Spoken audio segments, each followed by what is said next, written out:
focus of electrical inspectors on minor versus major violations can vary significantly across jurisdictions. This variation is based on a few factors. Firstly, local codes and standards. Building codes and electrical standards set minimum requirements that inspectors must enforce. Some codes may prioritize specific violations over others. Secondly, the inspector's experience and training matters. Inspectors with more experience and training may be better equipped to identify and prioritize major safety concerns. Thirdly, jurisdictional culture. The culture of the local jurisdiction may influence the inspector's approach.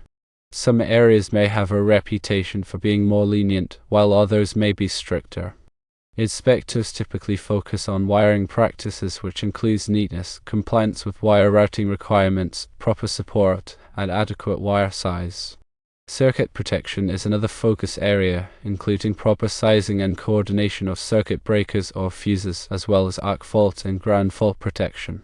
Device safety is also important, ensuring the functionality of receptacles, switches, and other devices, as well as proper bonding and grounding. Exterior work is also assessed to ensure compliance with weatherproof requirements, proper conduit installation, and grounding of metal components. While minor violations can be aesthetically displeasing, inspectors should also prioritize major safety concerns, such as circuit overloads. Ensuring that circuits are not overloaded and that circuit breakers or fuses are properly sized to protect the wiring. Motor protection is another critical area, verifying that motors are properly protected from overloads and short circuits, and that the correct wire size is used. The electrical panel condition should be checked for damage, loose connections, and proper bonding. Ground fault circuit interrupter and arc fault circuit interrupter protection are essential, ensuring that these devices are installed where required for safety, such as in bathrooms, kitchens, and garages. In general, inspectors should strive to balance their enforcement efforts between minor and major violations. While minor violations should not be ignored, they must not overshadow potentially hazardous issues that could compromise the safety of the occupant. Inspectors should use their judgment and experience to prioritize and address the most critical concerns. For example, consider a situation where an inspector notices that cable supports are installed slightly further apart than the code specifies, let's say 14 inches instead of the required 12 inches. While this is technically a violation, the inspector should assess whether the cables are adequately supported and unlikely to be damaged. If the cables are secure and the installation is otherwise sound, the inspector might choose to focus on more critical issues. On the other hand, imagine an inspector finds a circuit breaker that is significantly oversized for the wire size it protects. For instance, a 30 amp breaker protecting 14 American wire gauge wire. This is a major safety hazard because the wire could overheat and cause a fire before the breaker trips. In this case, the inspector should immediately require the breaker to be replaced with the correct size, typically 15 amps for 14 American wire gauge wire. Another example would be an electrical panel with several loose connections. Loose connections can cause arcing, which can lead to fires. The inspector should require that all loose connections be tightened and that any damaged components be replaced. Ground fault circuit interrupters are essential in wet locations to protect people from electric shock. If an inspector finds that a bathroom receptacle is not ground fault circuit interrupter protected, they should require the installation of a ground fault circuit interrupter receptacle or breaker. Inspectors may also check the grounding and bonding of metal components such as conduit and enclosures. Proper grounding and bonding ensure that fault currents can safely return to the source, tripping the circuit breaker and preventing electrical shock. If an inspector finds that a metal conduit is not properly grounded, they should require that a grounding conductor be installed. Motor protection is another area where inspectors should focus. Motors should be protected from overloads and short circuits by appropriately sized overload relays or fuses. The inspector should verify that the motor protection is correctly sized and functioning properly. In addition to these specific examples, inspectors should also be aware of other potential hazards, such as improper wiring methods, damaged equipment, and inadequate working clearances around electrical equipment.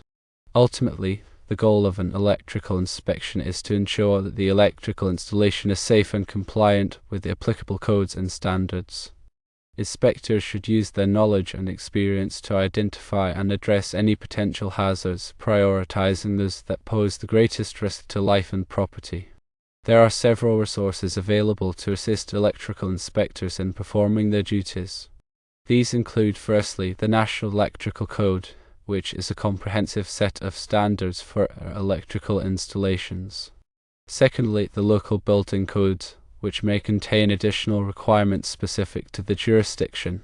Thirdly, the manufacturer's instructions for electrical equipment, which provide guidance on proper installation and operation. Fourthly, training courses and seminars, which can help inspectors stay up to date on the latest codes and technologies. Some specific examples of minor violations that inspectors may encounter include: firstly, cable supports that are slightly too far apart. Secondly, labeling that is missing or incomplete. Thirdly, boxes that are not properly aligned. Fourthly, minor cosmetic defects. These types of violations are generally not considered to be safety hazards, but they should still be corrected to ensure a neat and professional installation. On the other hand, some examples of major violations that inspectors may encounter include: firstly, undersized wiring. Secondly, oversized circuit breakers. Thirdly, loose connections. Fourthly, missing ground fault circuit interrupter protection. Fifthly, improper grounding and bonding.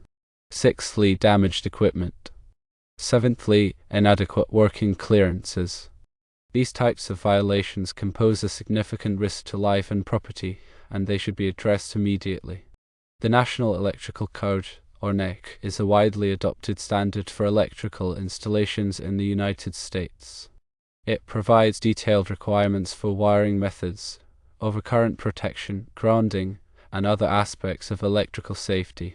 Inspectors use the NEC as a guide to ensure that electrical installations comply with minimum safety standards. The NEC is updated every 3 years to reflect changes in technology and best practices. Some key articles in the NEC that are relevant to electrical inspections include: firstly, Article 110, which covers general requirements for electrical installations. Secondly, Article 210, which covers branch circuits. Thirdly, Article 220, which covers load calculations. Fourthly, Article 230, which covers service entrances. Fifthly, Article 250, which covers grounding and bonding. Sixthly, Article 300, which covers wiring methods. Seventhly, Article 310, which covers conductors for general wiring. Eighthly, Article 400, which covers flexible cords and cables. Ninthly, Article 430, which covers motors and motor circuits. Tenthly, Article 440, which covers air conditioning and refrigeration equipment. In addition to the NEC, local jurisdictions may have their own building codes that contain additional requirements for electrical installations. These local codes may address specific issues that are relevant to the area, such as seismic requirements or energy efficiency standards. Inspectors must be familiar with both the NEC and the local building codes in order to properly enforce electrical safety standards. The inspectors' experience and training play a crucial role in their ability to identify and prioritize safety concerns. Experienced inspectors have a deeper understanding of electrical systems and are better able to recognize potential hazards. They have also seen a wider range of installations and are more familiar with common violations. Training is essential for inspectors to stay up to date on the latest codes, technologies, and best practices. There are many different types of training courses available, ranging from introductory courses to advanced certifications. Inspectors should participate in ongoing training to maintain their knowledge and skills. The culture of the local jurisdiction can also influence the inspector's approach. In some areas, there may be a strong emphasis on strict code enforcement, while in others, there may be a more relaxed approach. The local culture can be shaped by a variety of factors, such as the history of construction practices in the area, the attitudes of local officials, and the level of public awareness of electrical safety. Inspectors should be aware of the local culture and adapt their approach accordingly. However, They should always prioritize safety and ensure that electrical installations comply with minimum code requirements. Balancing minor and major violations is a key challenge for electrical inspectors. While minor violations should not be ignored, they must not overshadow potentially hazardous issues that could compromise the safety of the occupants. Inspectors should use their judgment and experience to prioritize and address the most critical concerns. One approach to balancing minor and major violations is to use a risk-based assessment.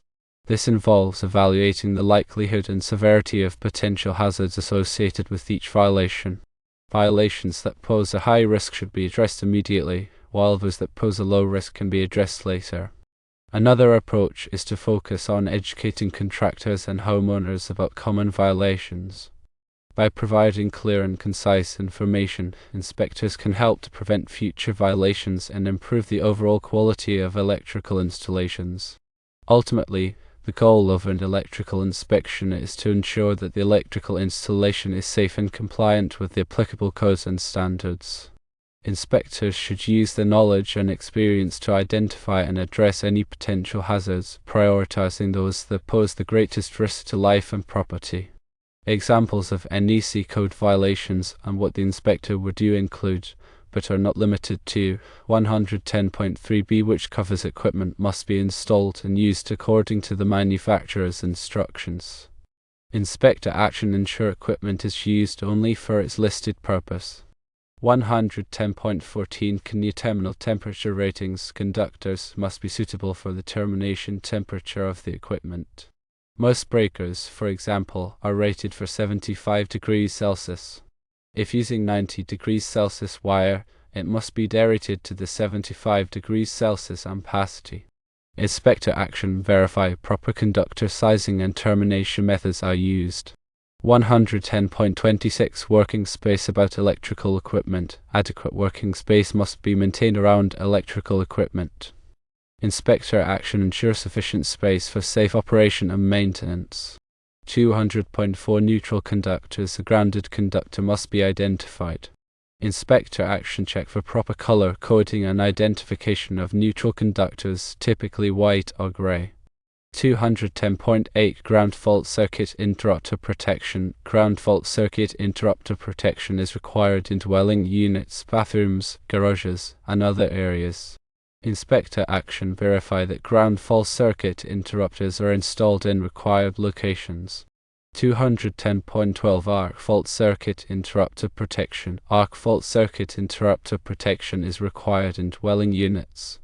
Inspector action verify that arc fault circuit interrupters are installed in required locations. 210.19 Branch circuit conductor size. Branch circuit conductors must be sized according to the overcurrent protection. Inspector action check that conductors are sized appropriately for the circuit breaker or fuse. 225.30 Number of supplies. Only one supply is generally allowed to a building. Inspector action verify compliance with the single supply rule.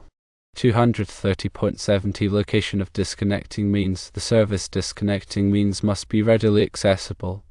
Inspector action ensure that the main breaker is easily accessible. 250.50 Grounding electrode system. All grounding electrodes must be bonded together. Inspector action check the continuity of the grounding electrode system. 250.104 Bonding of metal piping systems. Metal, water, and gas piping systems must be bonded. Inspector action verify that metal piping systems are properly bonded to the grounding system. 300.4 Protection against physical damage. Wiring must be protected from physical damage. Inspector action ensure that wiring is properly protected. 310.15 Ampacity of conductors. Conductors must be sized according to their ampacity. Inspector action verify that conductors are sized appropriately for the load. 314.16 Number of conductors in outlet, device, and junction boxes. Boxes must not be overcrowded with conductors. Inspector action check that boxes are not overfilled with wires. 330.30 Securing and supporting type MC cable. Metal-clad cable must be properly supported. Inspector action verify that metal-clad cable is supported at required intervals. 404.2 Switches must be rated for the voltage and current of the circuit. Inspector action: check that switches are rated for the application. 406.4 Receptacles must be properly installed and grounded. Inspector action: verify that receptacles are properly installed and grounded. 408.36 Overcurrent protection: panel boards must be protected by overcurrent devices. Inspector action: ensure that panel boards are properly protected. 430.52 Motor overcurrent protection: motors must be protected from overcurrent. Inspector action: verify that motors are properly protected. 440.62 Air conditioning equipment disconnecting means: air conditioning equipment must have a disconnecting means. Inspector action: ensure that air conditioning equipment has a disconnecting means. These examples of code sections and the inspector's duties listed are not comprehensive and should not be used in place of consulting the NEC.